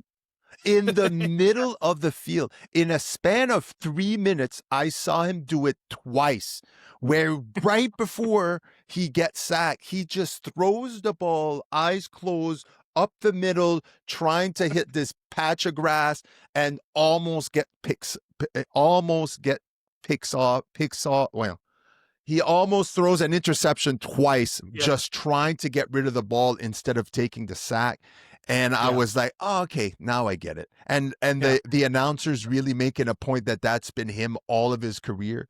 And I think, oh, okay, I get it now. I kind of get why he's now. And then Yeah, he's a frustrating quarterback Yeah. for sure. Sorry. I just needed to get that off my chest. Keep going. Bucks, No, Panthers. it's all good. No, no. Oh yeah, no, I was watching that Falcons game yesterday. It's like, if it weren't for the two pick sixes, like I think it was very much a Rams football game because Yeah. yeah, like I like Kirk Cousins, but like I didn't love Kirk Cousins because of some of those plays like that. Like at times I thought he was overhated throughout his career. I think he just didn't have the support from his team in some critical moments, but there were certainly moments around his career where he didn't win those football games for his team. And you kind of look at his stats and you're like, wow, these stats look really solid. He's consistently averaging about 4,000 yards, passing yards a season, and he's hovering around, 25 touchdowns a year. Some years he's in the 30 range. He's got his interceptions obviously in there. He's got multiple double digit interception seasons, but like there was like a reliability that was there with Kirk Cousins, but you could really see it during that football game. It was Yeah. just like, yeah, especially now at this stage, it's like, come on, man, you're 37. Like you shouldn't be making those kind of throws. Yeah. But yeah, the Falcons, very inconsistent football team, and I don't really like the way their management is run. And like they're a very frustrating team because I think there's talent there, but boy, do they just never seem to hone in. And then you have the Saints who are in a rebuild very much so, and we saw a little bit of Tyler Shuck out I there, was and gonna like say, dude, that guy looks like he could ball. he looks good. I was Yeah. surprised. I was not very high on Shuck coming out of college because it's like, he's 25, 26. Like he's from the same draft class. He was from the same recruiting class out of high school that Trevor Lawrence was in 2019. And he Wow. was in Yeah. college for 6 years. So I was like, that's never a good sign when you're in college for that long. Um, but in this case, like he looks really good. Some of the reads he's been making look really, really good. So Tyler Shuck's kind of an interesting name to kind of keep an eye on. And that Saints team, again, they're rebuilding. They're one of those, their team's probably not going to win a lot of football games, but they're going to be competitive and they're going to, Mm, they're going to make you earn the win as opposed to, like they're just going to roll over and die, obviously. So you look at that and you're thinking, well, the Bucks, like I think people going in with the Carolina Panthers, it's like the Panthers are the Panthers. You see the organization. Who knows how Bryce Young is going to look this year? But the Bucks, man, they have just not been able to step up, and this seemed like an easy division to grab for them. And at a point this season, I even said they might be like a sneaky team to go far in the playoffs because when they make the playoffs, like Baker Mayfield plays great football. And I thought there was a chance that he could like every year there's always that one team you're like, wow, I can't believe they made it this far. Last year was Washington. They were able to make it all the way to the NFC Championship game. I thought the Bucks could be that team that could get into an NFC Championship game. Not a Super Bowl, but certainly be in an NFC Championship game if the seating was right and players were playing at a certain level. But boy, like even if they win and everything goes right and they go to the playoffs, like I don't know if this team is getting past very far. yeah. I think it's going to be tough sledding for them getting out, moving on in the playoffs. And so, for purely like interests, I want to see Carolina win and go to the playoffs and see what they could do. I think they needed it for a long time. Yeah. I think they needed to have something to cheer for in Carolina, and I think if they make the playoffs, like I think this is already a successful season for Carolina. The fact that they are in a spot to win the division, that if they make the playoffs, everything else is gravy. And you try and just, maximize the ride as much as you can. And that's talk about a boost to like Bryce Young's confidence. And they've got some good players there in Carolina as well. Their running back duo of Chuba Hubbard and Rico Dowdle. Again, former Dallas Cowboy, Yeah. Rico Dowdle. And he's, been coming in and playing at a good level. Chuba Hubbard has always been somebody I kept an eye on coming out of Oklahoma State. And a Canadian as well, Chuba Hubbard. That's right. And so I think I look at that. It's like, man, I kind of want Carolina to win here and just see what they could do in the playoffs and just see how they could perform. So, going to be an interesting football matchup. But man, the Bucks, like, I think there's going to be a lot of questions if the Bucks don't win this football game. If Todd Bowles is keeping his job at the end of the year, because that's a football game they have to win if they want to show that they are still a competitive team in this league. I agree. One last thing in the NFL here. We did speak about the NFC number one seed scenario between the 49ers and the Seahawks. We all know Seahawks get number one if they beat or tie the 49ers. 49ers get number one seed if they beat the Seahawks. we made our choices here. As far as the AFC, Patriots get the number one seed if the Pats win or if the Pats and the Broncos lose. And the Yep. Broncos get the number one seed if the Broncos win, the Pats lose.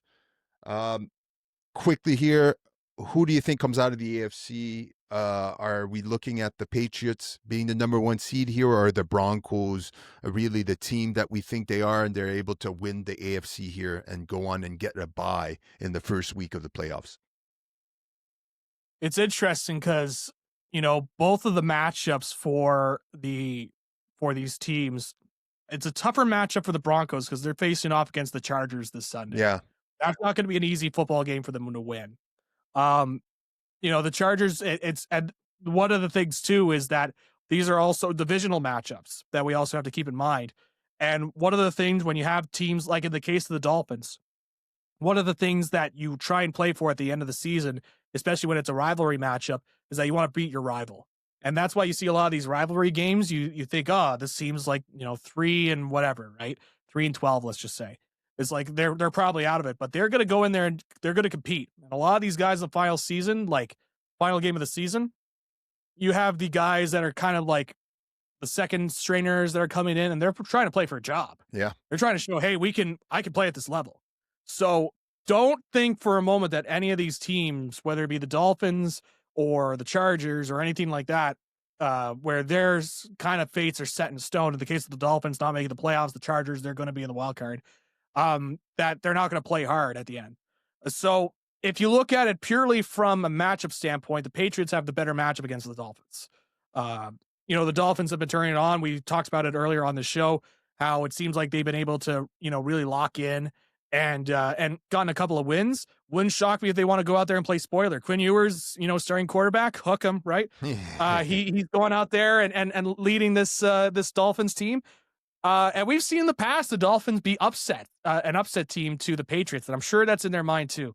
I think when it's all said and done, having analyzed it all, I still think the Patriots are going to get the victory. And I think they're going to secure number one in their conference. It would be cool to see the Broncos be able to get number one. And I think it would be much more definitive against this Chargers team if they were able to get the victory. But I look at the way things are playing out, and sometimes like you can never say never, obviously, with those scenarios, but I just think the Patriots are going in there to win. We saw just how much they were able to dominate against the Jets. And I know it's the weaker football team, but like that's a team that's still, put their foot on the gas and looking to win their football games and be dominant. So I'm picking the Patriots to get the victory. Same here. I think Patriots are going to go on and be the number one seed, get the bye, and get a favorable matchup in these playoffs as well. Moving on to college football. Before we get there, I want to take a moment to thank everybody that's for this 2025 year in blue collar sports. We've tried to give you as many episodes as possible, week after week.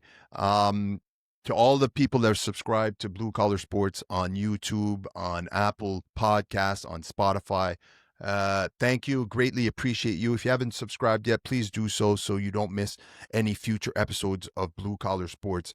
Again, a huge thank you to all our supporters here at Blue Collar Sports. Anybody that shared, liked, and subscribed to our channel and to our show. It's greatly appreciated.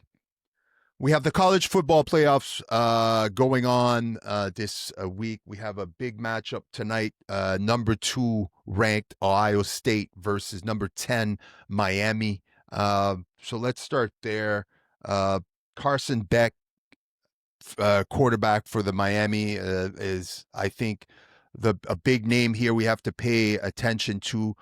Although Ohio State, which were ranked at the top of college football for most of the year until they lost to Indiana. How do you see this matchup going? Is this going to be easy for Ohio State based on the rankings here completely? Again, I do watch college football, but I do not have as much in-depth expertise as maybe you do. I know Miami's coming in here having played really good football in the second half of the season up to this point. So how do you see this matchup going on between Ohio State and Miami tonight? I think it's going to be Ohio State football here coming into this one. I think Carson Beck is certainly somebody that, he's kind of bounced around college football for a while, finally landing in Miami. There's been a lot of questions about him and what he's able to do. He's part of the Georgia Bulldogs in the past and then transferring out, then eventually landing with the U. I look at how complete of a football team OSU is. And, Julian Sayin has just been playing really, really well. I think he's going to be a good counter for against the Miami Hurricanes. But the other thing, too, we always have to keep an eye on is Jeremiah Smith for the Buckeyes. Like, he just continues to be that prime wide receiver target for the Buckeyes. And so when I look at the way that the Hurricanes came out of that game against Texas A&M, it was a very low-scoring affair. I think they really need to put up some points if they want to be competitive against Ohio State. So I've got Ohio State winning the Cotton Bowl as we're recording here. It's going to be later tonight for New Year's Eve. But I think Ohio State, they'll be able to overcome the loss from Indiana earlier this year. And I'm very excited when we preview that football game as well, because I think Indiana just continues to be a team everybody's keeping their eyes on in college football. But I think Ohio State will certainly overcome that. I think they'll beat Miami and then move on to the next round, which is the Fiesta Bowl. Tomorrow we have three big matchups tomorrow. Let's start with Oregon, number 5 ranked Oregon versus number 4 Texas Tech. I think Oregon comes in with the team having the most skill on offense here. What kind of matchup do you see between number 5 and number 4 here? And who do you think is going to come out on top between Oregon and Texas Tech? I think it's a toss-up. Really do think it's going to be a toss-up. This might be one of the more competitive games tomorrow on New Year's Day.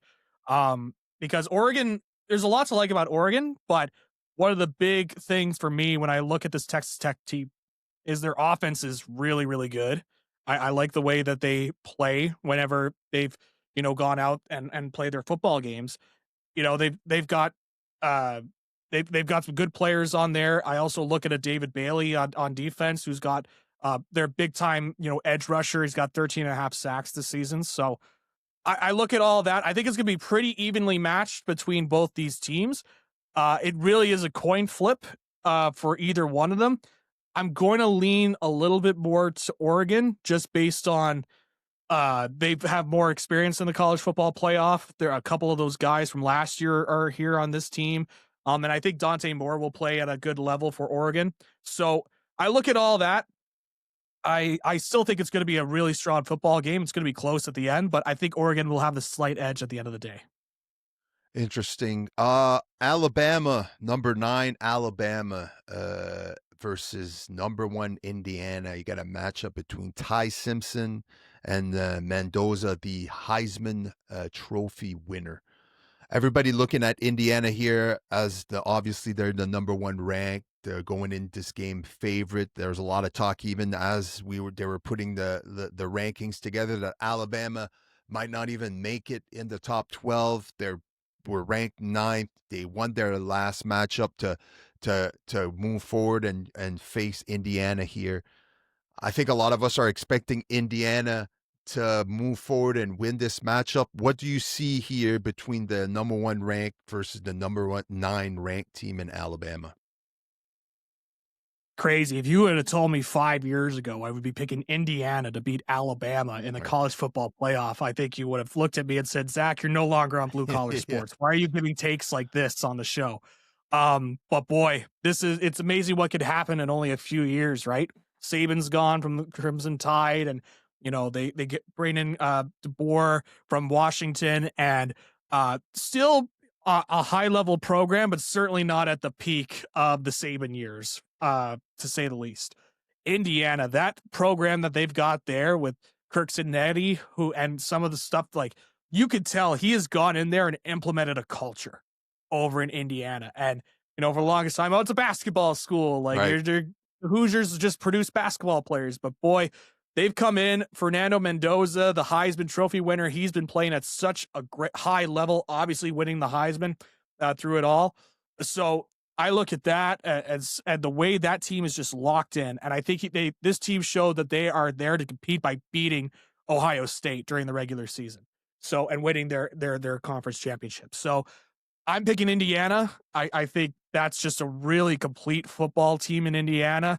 I think Mendoza is going to continue to show he's like a highlight reel player, and he's going to be somebody to keep an eye on in terms of the NFL draft as well. So uh, I think Indiana's just locked in. Signetti's got these guys just locked in, and I think they're going to beat Alabama here in the college football playoff. Same here. I think Indiana goes on in this matchup. Last matchup, number 6 ranked Ole Miss versus number 3 Georgia. Ole Miss, a lot of things going on this season. Lane Kiffin Yep. bringing this team to number 6 to the point where they're one of the top teams in the nations, and then leaves the last week Yeah. of the season to go take a job at LSU. The whole storyline, we've spoken about it before on the show. But Ole Miss is here, number 6, going up against this Georgia defense, which I think is probably one of the best defense in college football, from what I hear anyway. What do you see in this matchup? Any chance do you think Ole Miss can take down the number 3 ranked Georgia Bulldogs? I think there I think there is a chance. It was very funny to see they actually had Lane Kiffin on the broadcast for the game against Tulane, and I'm like, how awkward is Yeah. that? Like having to see him talk about it. He had his little suit on or whatever. He's like, yeah, those guys, they really know how to perform. They really know how to perform out there. And it's like you were just coaching them 2 weeks ago. Yeah. Like, of course you would know. Like, and you left these guys.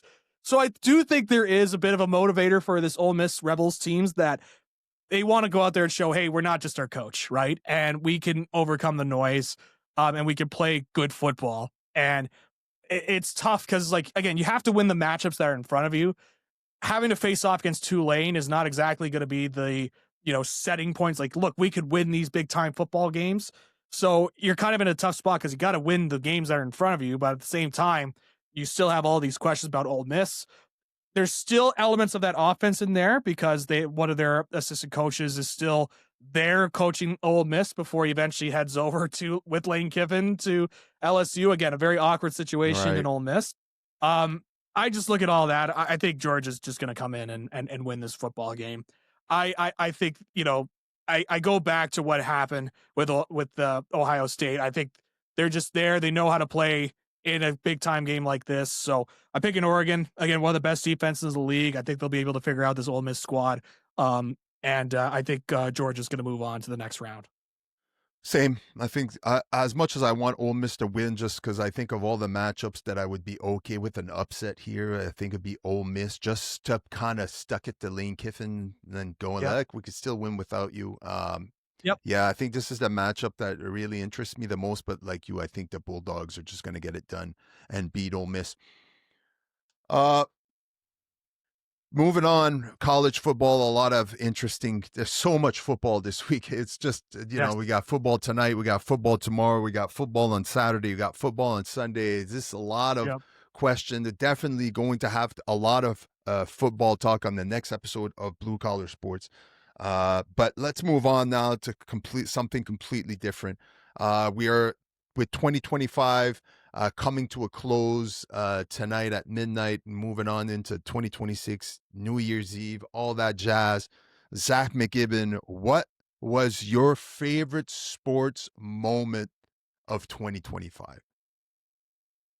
I think it's pretty obvious what my sports moment of 2025, where I went on this show and I said, I can't believe I was this emotional about a sports franchise when they were going on this massive run in the playoffs.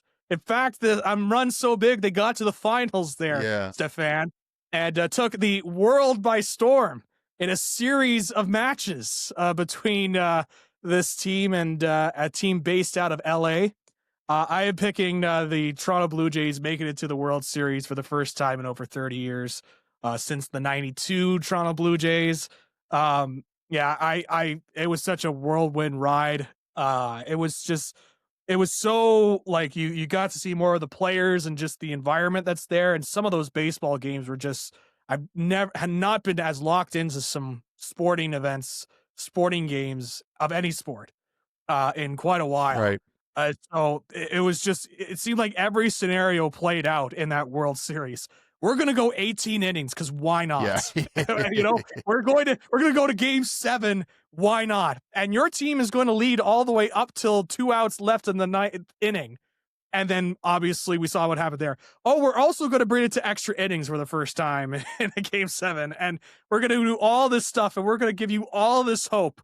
I had never been through such a roller coaster like that for our sports series. And even with them losing, I will remember this 2025 Toronto Blue Jays squad and what they brought to the nation. I think the timing of them coming into the World Series and just the way that they were just able to capture everybody. Like there are people that I know that are not big baseball fans. Like they're just like, it's baseball, it's Mm, boring and whatnot. There are people now that like they were watching, it's like, I can't believe baseball is this fun. And I'm like, yeah, yeah. playoff baseball rocks. Like it's a great sport. Um, so many people talking about it. I'll tell you this from coming from the news world. It's a big story when a sports item makes it into the main role of news and you have to put it in there Right. or you get yelled at for saying you can't. Why isn't the Blue Jays in your main newscast? Like everybody's talking about it. Like that is just how much it really captured the nation. So very easily the Toronto Blue Jays. I would have loved to have come on here and said the Dallas Cowboys making the playoffs or whatever, but it was not that at all this year. That Blue Jays team, man, like I will forever remember that 2025 Toronto Blue Jays squad and just how close they were to getting to winning that World Series title and all those big moments. I think back, I think back to Bo Bichette's home run in Game 7 is like, oh my God, like it's happening. We're gonna do this. I think to George Springer's grand slam back in the ALCS. Um, just so many moments in that playoff run. Beating the Yankees was just awesome. It's always a great day when you beat the New York Yankees in the playoffs.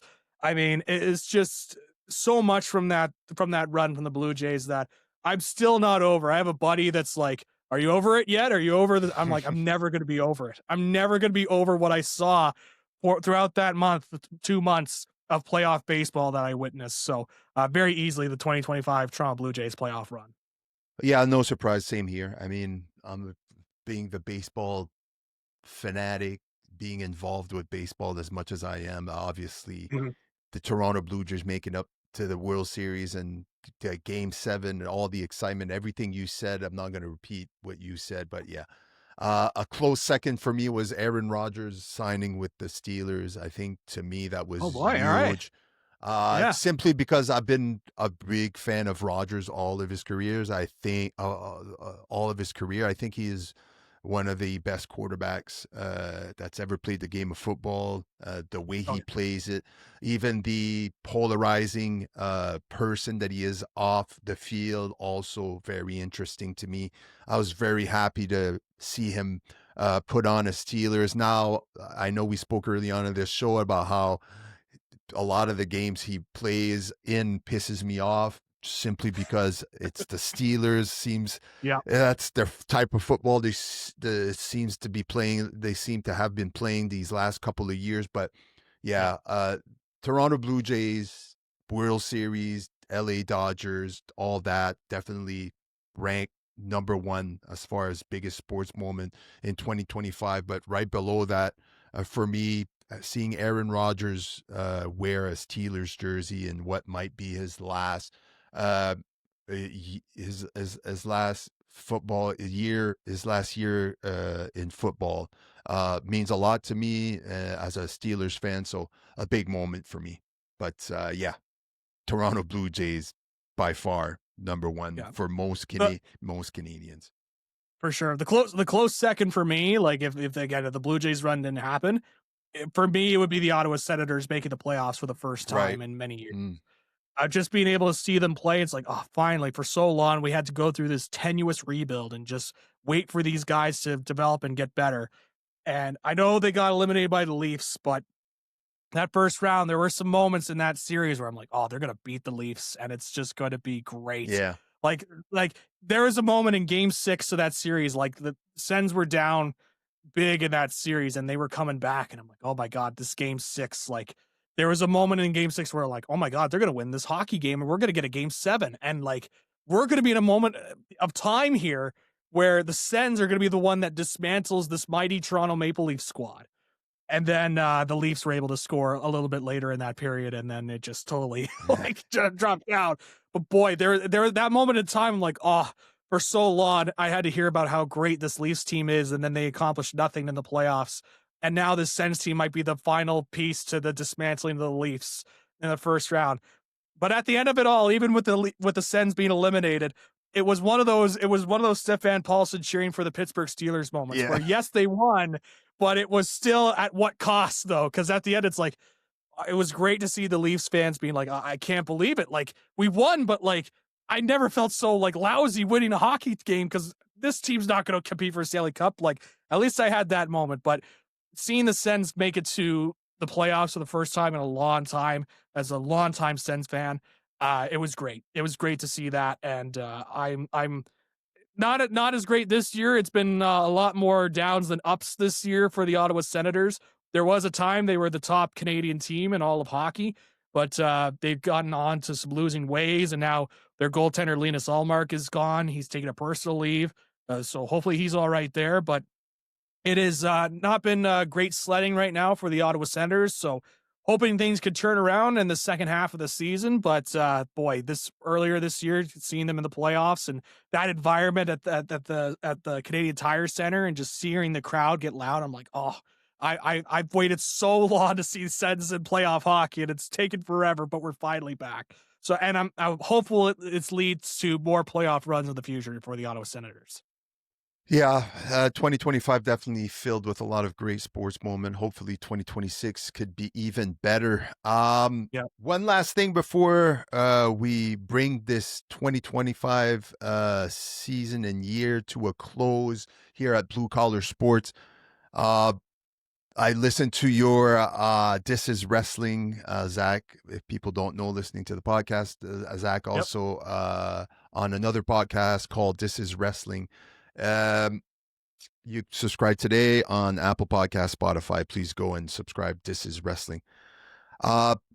Couple of weeks ago, we saw John Cena having his last match in his career versus Gunther. I know a lot of people had some strong opinions about the last match. I had not listened up until this week to your episode on This Is Wrestling about the reaction, your reaction to the match. I did listen to it, so I'm not going to spoil it for the Blue Collar Sports listener. If you could Hmm. quickly give a resume of how you felt, because I think Yeah. knowing where you come from, where you stand with WWE and also John Cena, obviously there's a lot of people that he's very polarizing when it comes to the world of Yep. professional wrestling. What were your, I know what your thoughts were. I listened to on This Is Wrestling. Yep. Why did you get to this conclusion that this match was what your reaction was to this match? Yeah, so I love the match. Including the finish. I loved everything about the match. Um, I loved the way that it was worked. The closing sequence there with Gunter, like bringing Cena back in and getting him clutched up as like this valiant babyface firing back. To me, it was kind of a throwback to some old school pro wrestling elements of the fiery babyface coming back in and trying to get the crowd into it. But and even the ending, although I didn't love the facial reaction from Cena, I understood what he was going for, where it was the kind of final realization of, all right, this is it, my career is done. Like I keep fighting, I've been fighting and fighting and fighting, and now I've just kind of accepted that this is my career and it's time to let the next generation shine. So I loved everything about it. I thought it was great, and I was enjoying the reaction from the crowd, mainly because I think for so long in pro wrestling, I think there has been a lot of, the one of the great things about pro wrestling is when it makes you believe it's real and when you connect with it.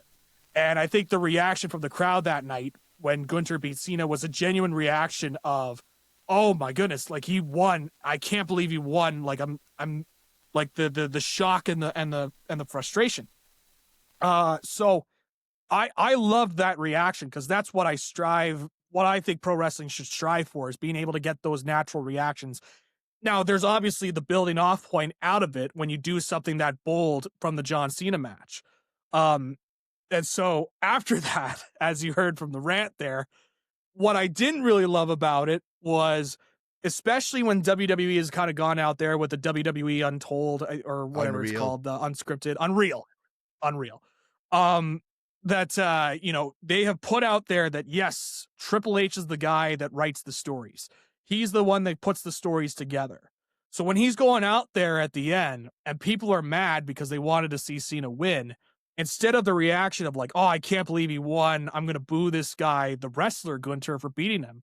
They know that Triple H is the booker and the writer, so they switch their frustrations from Gunter over to Triple H and Paul Levesque and say, have all those chants, right? The bullshit chants Yeah. or whatever. So that's where my frustrations lied with it, because I thought they were so close to like nailing it. Like just like, because I think it's okay to have it. I think for so much in wrestling right now, I'm not saying it's like a bad thing to be like happy with what you're seeing and like enjoy great moments and feel good about it. But there are also things in pro wrestling where I think it's okay to be mad at something and being like, oh, this guy needs to get his retribution Hmm. or like to overcome, because that's where the heat can be. So, uh, but because of the way that wrestling is now, and we know, and it's been a lot more broadcasted of like, okay, this guy books everything and he's going on the post game show and talk about why the decision was made. Like not straight up, but you could tell what he's insinuating when he's talking about it. That's where my frustrations lied, with the finish at the end. Not the finish itself, but the way they executed it. And I said at the time that what I was worried about was the heat afterwards that they were going to put on Gunter, because that was clearly what they were looking for. I was worried the heat that was going to go on Gunter was more of the ha ha ha, I'm booing because everyone else is booing, because it's part of the show heat, which to me is not real heat. I thought the heat would be, I was hoping the heat would be, you suck. You ended the career of one of my favorite professional wrestlers. I can't stand that I've seen you. I hope somebody else beats you. Like old school pro wrestling stuff. And I've seen like he's getting boos with Gunter at the end. Like he went on Raw, he's been getting the boos and people are booing him. But you could just tell there's like oh, everyone's booing, so I'm going to boo too. And it's like, it's missing that, it's missing that genuine heat for me. So I don't know if I'm the outlier in the opinion. It was just kind of like how I generally thought about it. I was a lot more expressive in that review Yeah, as yeah. usual. I don't want you Wrestling. to give it all away. I want people to go listen Yeah. to your review on Yeah, no, This Is I Wrestling. think So. I really delved deep into it on the episode as well of Absolutely, yeah. how I kind of, but just to kind of give a synopsis as well Yeah. of just my thoughts of it. So that's what I thought of the Cena retirement match at the time. But I'm interested to hear your thoughts, because I always like, I look at it from ringside commentary, like talking with people in the business. But I think it's interesting to get a perspective in your case as well, a former pro wrestler too, like how you kind of viewed everything, because it's always good for me to kind of get a sense of like how wrestlers are thinking and how different personnel are thinking. So I'm interested to hear your thoughts as well of what you thought of that match. Um, I did change a bit of my reaction. Not my reaction. The initial reaction, it is what it is for whatever reaction I had. Mm-hmm. I'm on board with you for most of the things is when it comes to the match. I love the match. Yep. It gave us, like you said, a old school wrestling field with this just big heel of a man that's coming to defeat this big baby face, and he just stood in the ring. I love how when he came back, they went back to the old music, make him look like it gave me, like, I think you mentioned it, or maybe your co-host on This Is Wrestling that mentioned this Yep. old Rocky Four vibe where it's like the big Yep. bad Russian versus the big bad American, like the big strong American, like is Yep. the underdog. We all knew Cena was going to be in the underdog, so and so. As far as the match is concerned, I think it was almost perfectly executed from both wrestlers. I think Gunther's did his job and what he was asked of. I mean, at the end of the day, as a performer, as someone that's been in the ring, you are asked to tell a story. You are asked to do a job, and the job, I think, was done by both men. Yep. Um, the finish, I was okay with the finish. My initial reaction was this. Uh you spend your whole career telling people to never quit, and the last thing you do in a wrestling match is that you actually quit. And that Yeah. at first to me was like, that kind of rubbed me the wrong way. But then as I thought more and more, my perspective as I sat on it, I kind of realized that at first I was really good with the match, but I thought that the finish should have been either Cena passing out to the Yep. sleeper or him just finding a way, hitting like 3 power bombs in a row and just getting 1, 2, 3. Right. I think you're getting a similar reaction from the crowd because I think at the end of the day, most of the crowd wanted a finish where the good guy won, where Cena wins and goes out into the sunset and moves on with his life. And then, but I would have never been okay with Cena winning that match because, and I've said this before, I've shared it many times with a few people. I think people, as a worker, as someone that's been in the business, you are the same. You've been in the business for a long time in the business of professional wrestling. We all understand that this match was a huge match, and most of people saw this as a huge match for John Cena. Oh, it's John Cena's last match. It's great. Kenny, that's fine. Yeah. But the match was not for John Cena.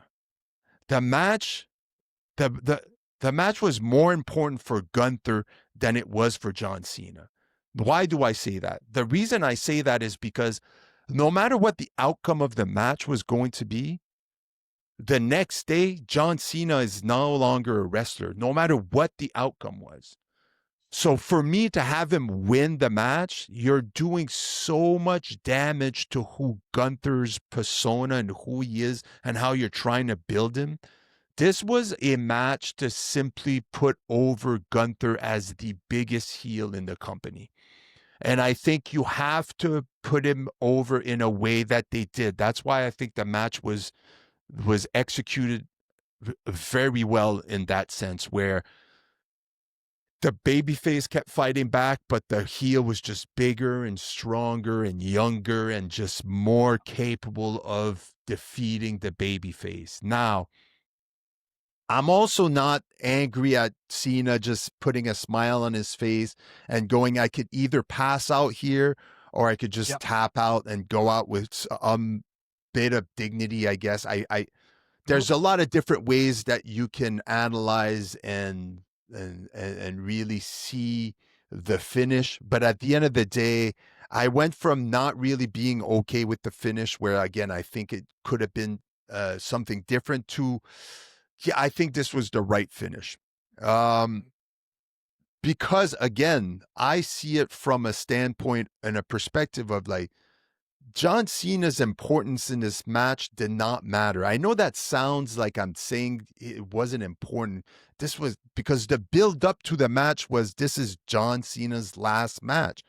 I Right. agree, but the opponent in this is more important because the Gunther on Sunday, when everybody wakes up, Gunther is still a WWE wrestler when John Cena is no longer a WWE wrestler. So the outcome meant nothing for Cena, where it meant everything for Gunther, even if they would have lost or won. And I think going forward, if your plan is to build Gunther as this guy that's this big bad heel that's going to retire all of these guys in the future, because I think if you're paying attention to the rumor mill and everything, even you don't need to really be paying attention to the rumor. He Right. retired Goldberg, he retired Cena, and now you have maybe a handful of other guys with the possibility of retiring in the next 12 months, from AJ Styles to Brock Lesnar to Chris Jericho to all of these, even Randy. I'm willing to put Randy Orton, maybe not in the Yep. next 12 months, but in the next 24 months. Right. And to be able to continuously put Gunther in these situations where it's like, hey, take you up on that retire match. A, I'll retire you, and to keep building him into the biggest heel in recent years in WWE. Now, that's for the match. That's really what my opinion is, and I'm really happy on where they go. Another thing I will agree with is that I didn't like was that by Paul Levesque, aka Triple H, coming out and taking the heat away from Gunther in that moment, even though the WWE seems to have done a pretty good job at giving it back to Gunther by Yep. having him come out and saying he tapped out like a little bitch over and over again. And even this past week with the t-shirt, I think that was a great thing where you're like, all right, keep building that heat back, because I think, like you, a lot of the heat he's been getting since is a bit of that, oh, well, he's the bad guy, I need to boo him, instead of Right. I want to boo him. Yeah. I need to hate him instead of I want to hate him. And for people that are either, part-time fans of wrestling or not really understanding the business, that is a huge difference Yeah. in where and how you can get that heat. There was a potential here of him getting just amazing amount of heat simply based on the fact that he made Cena tap out just like he said he was going to do. I think people need to imagine you sat down and you watch Rocky 4 after watching Rocky 1, 2, and 3, and you Yeah. sit there and you see Rocky going through all the training montage in Russia and in the cold and in Yeah. the snow and this big matchup, and then the Russian just goes on and pummels him to death and he ends up losing, and you're like, wait, what the fuck just happened? I Yeah. just spent $20 in the theater and I just saw Rocky lose. I'm like, it doesn't make any sense. So I saw him carrying this big piece of wood like across the snow. right. Like, what's going on? Unless you were planning on creating a new series of Ivan Drago movies going forward after Rocky 4, where you're like, oh, Yeah. by the way, okay, now it makes sense. Yeah. That's not what happened, but this is what is happening here in WWE. We're moving on right now with Gunther, and John Cena's no longer in the business, in the company. So Yeah. to me, it was always the right decision to have Gunther go over. And of all the outcome potential, I think this was the right move. Again, I did not like, uh, based on the transparency WWE has been pushing as far as the quote unquote business of how, like, we're going to give you a peek behind the curtain. Right. I wasn't a fan of Triple H coming out and taking that heat on. I do think that they're doing somewhat a better job at rectifying that mistake and moving forward with Gunther. But all in all, I think it was executed very well by WWE. And I think at the end of the day, I think it also gives an opportunity to the fan of John Cena to not just remember his last match, but to remember his career as a whole. Yeah. So that's it. Yeah.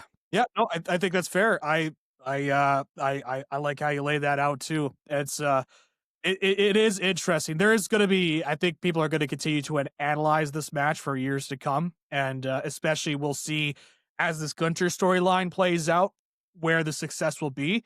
Because I think it's hard to say it's a success right now. Like, I want to say it's a success because I really like the match, Mhm. but we're going to have to see, months down the line once we see where things go with Gunter and what are the potential matchups. As you mentioned, some of those names there that are being rumored.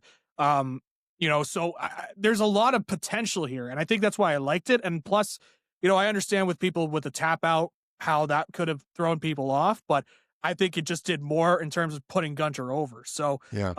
again, the full in depth thoughts for me on that, you could go back to the episode. And plus, Lever Sage also does a really good job of Yeah, breaking it down too. And so he does. I think he does a great job. Don't tell Lee I said that. Don't try to send that audio over to him because he will definitely, dance around about that. But he's great. Like, he does a great job on that too. So I highly recommend people go and listen to that episode, and listen to our full thoughts on what we thought of that finish. But yeah, it is interesting. I was definitely surprised when it happened, but it, like, a good way. I was surprised. So, yeah, we'll see where it lays out in the future. But a quick plug for This Is Wrestling. I know we were talking about, but I also, if you're looking to try and find a way to kind of, put your foot in the water or whatever, and trying to find a launching point, I just released today, as we're recording, a best of 2025 episode that's available now. So all the Awesome. best bits from throughout the year. So if you're like, ah, man, all these episodes, like, I don't even know the vibe. Like, I think the best of 2025 really helps kind of land the vibe of This Is Wrestling. And I recommend people tune in for that. But if you're also just here, you're just a casual fan, you want to know more about why WWE wanted to do the way they did with John Cena, that episode is also available as well. Awesome. This is wrestling. Zach, thank you again for taking the time on this New Year's Eve to sit down and talk sports at Blue Collar Sports. As always, I appreciate you very much. I want to take a moment to wish all of our fans, all of our followers, a happy new year. I hope you guys had a great 2025, and I hope 2026 is even better. And if you didn't have a good year, well, time to put it behind and move on. Next year is a new beginning, 2026. Happy New Year's to you, Zach, to you, to your family, to everyone involved. Happy New Year. I hope 2026 brings nothing but greatness your way, Zach. Yeah. No, I appreciate it. A happy new year to you as well. Thank you. I always tell people to put this into context when it comes to the new year coming up, is that we are now closer. Technically, this has already happened, but we are now closer to 2050 than we are to 2000. I know. Think about that. Yeah. That's crazy. It is crazy. So put that into perspective and make that as part of your goals moving forward. It's like, oh, now we're closer to 2030. We got to move forward here. So, Yeah. but no, it was great. It's been great to do the podcast this past year. Looking forward to 2026 as well. And so, yeah, it's been fun to just kind of come on here. It has been a very busy year for me. Yeah. Like, just Same bouncing here. around doing a bunch of different things. Yeah. So yeah, it's so I just like, so I'm very appreciative that I was able to just get some time to just kind of come on and just talk some sports for an hour or two and just, break it all down. So I'm very appreciative of that, and given the chance to talk about that, and looking forward to continue doing that in 2026. Right on. Well, Happy New Year's to all, and thank you for tuning in and listening to Blue Collar Sports. I really hope you enjoyed the episode. Until next time, for a new, hopefully we'll hear you and see you and catch you down the road for another episode of Blue Collar Sports. Happy New Year's, everybody.